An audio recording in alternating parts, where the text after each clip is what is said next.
the next best predictor of lifetime success is conscientiousness. Well, so, and of the two aspects of conscientiousness, say orderliness and industriousness, the better predictor is industriousness. So the question is, well, what can you do about your industriousness? And the answer to that is, well, that's kind of rough too,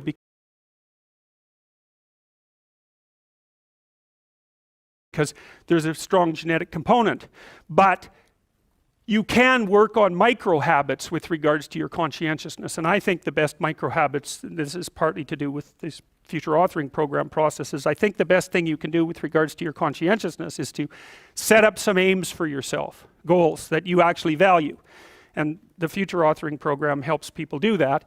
And basically, it does a situational analysis of, it helps you do a situational analysis of your life more than a psychological analysis, I would say. And so the questions are something like, well, all right, you're going to have to put some effort into your life.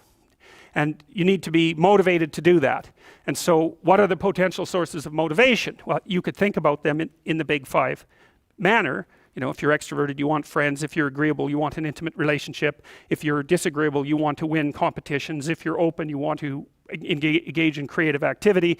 If you're high in neuroticism, you want security. Okay, so those are all sources of potential motivation that you could draw on, that you could tailor to your own, you know, your own personality. But then there are dimensions that you want to consider your life across. And so we ask people about, well, you know, if you could have your life the way you wanted it in 3 to 5 years, if you were taking care of yourself properly, you know, what would you want from your friendships? What would you want from your intimate relationship? How would you like to structure your family? What do you want for your career? Well, how are you going to use your time outside of your job?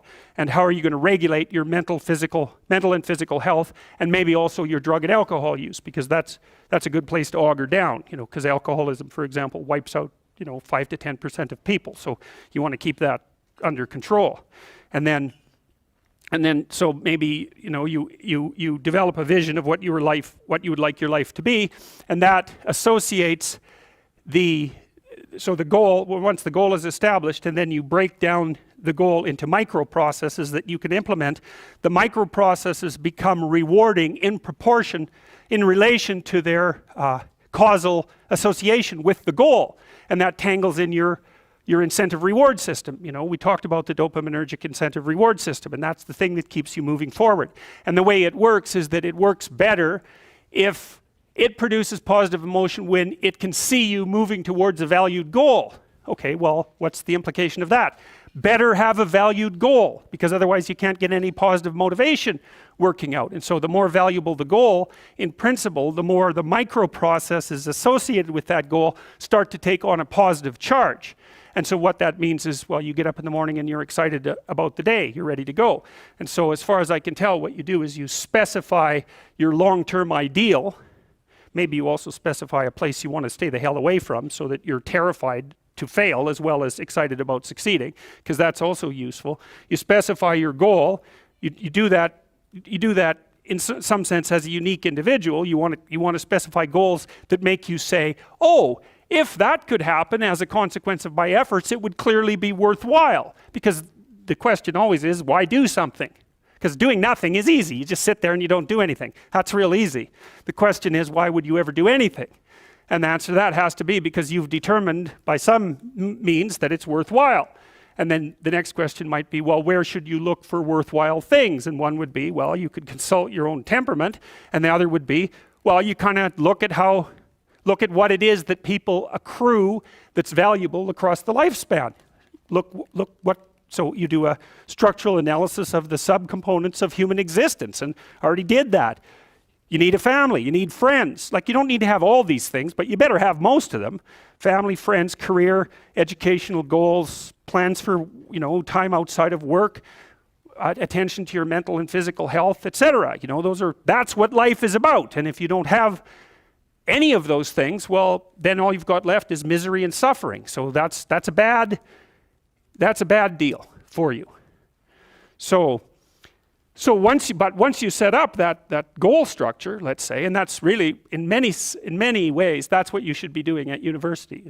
That's exactly what you should be doing, is trying to figure out who it is that you're trying to be, right? And you aim at that, and then you use everything you learn as a means of building that person that you want to be. And And I really mean want to be. I don't mean should be, even those things are going to overlap. And it's important to distinguish between those because that's partly, and this is back down to the micro routine analysis. So if I was saying, well, you're going to try to make yourself more industrious. Okay, number one, specify your damn goals, because how are you going to hit something if you don't know what it is? That isn't going to happen. And often people won't specify their goals too because they don't like to specify conditions for failure. So if you keep yourself all vague and foggy, which is real easy because that's just a matter of not doing as well, then you don't know when you fail. And people might say, well, I really don't want to know when I fail because that's painful. So I'll keep myself blind about when I fail. That's fine, except you'll fail all the time then. You just won't know it until you've failed so badly that you're done.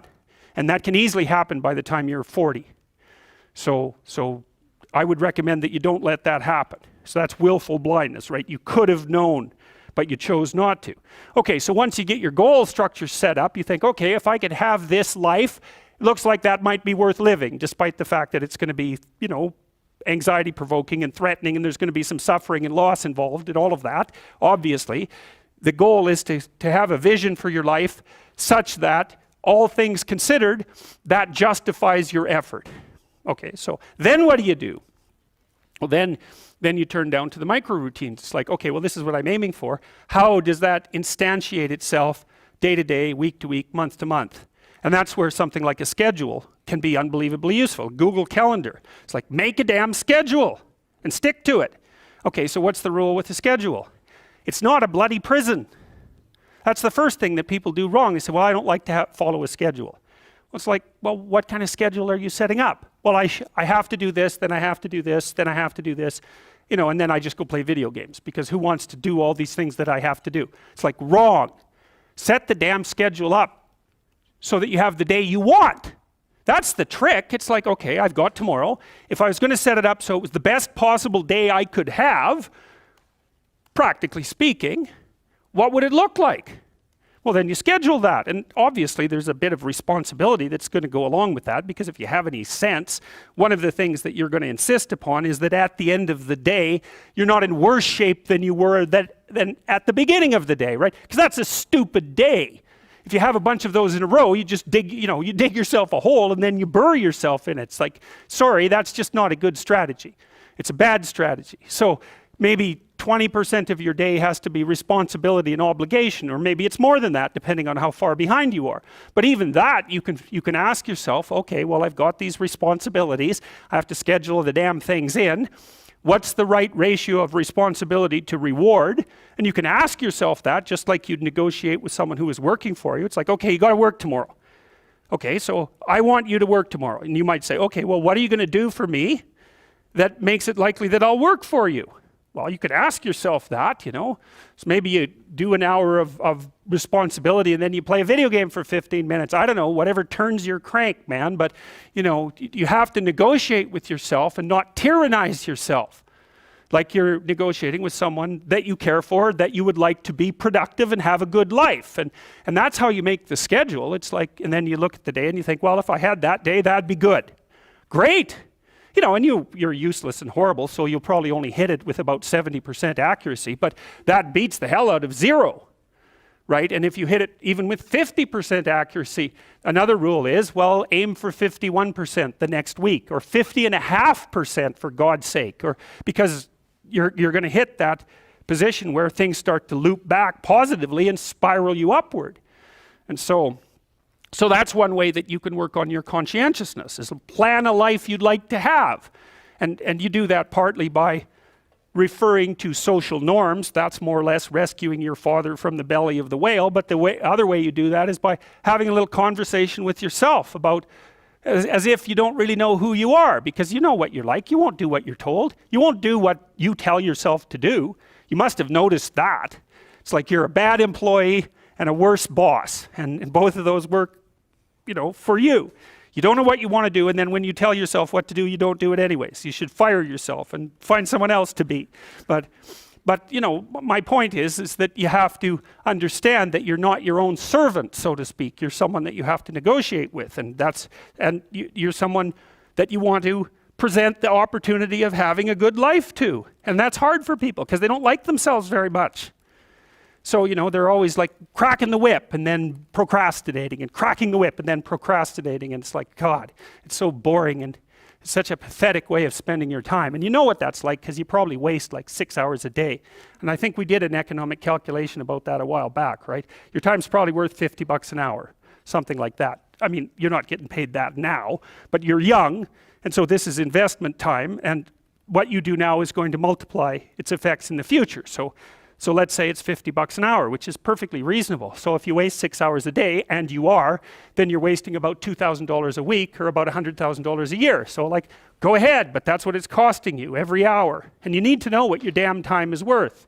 So let's say it's not $50, it's 30, whatever. Maybe it's 100, it's somewhere in that range. One of the things you should be asking yourself is, when you spend an hour, was that, well, would have I paid someone $50 to have had that hour? And if the answer is no, it's like, well, maybe you should do something else with your time. And it depends on whether or not you think that your time's worthwhile.